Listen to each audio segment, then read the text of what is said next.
بسم اللہ الرحمن الرحیم۔ السلام علیکم ورحمۃ اللہ وبرکاتہ۔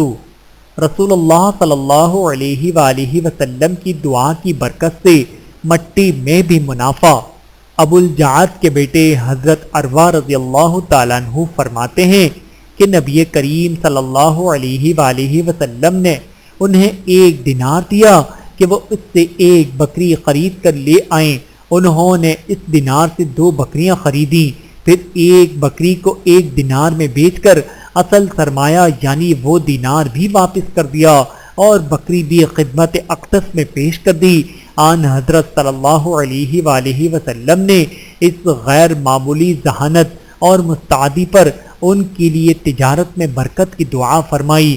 پھر تو ان کا یہ حال ہوا کہ اگر مٹی بھی خریدتے تو اس میں بھی انہیں نفع ہو جاتا۔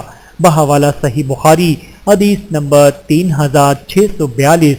اللہ تعالی ہم سب کو احادیث مبارکہ پہ عمل کرنے کی توفیق عطا فرمائے، آمین ثم آمین۔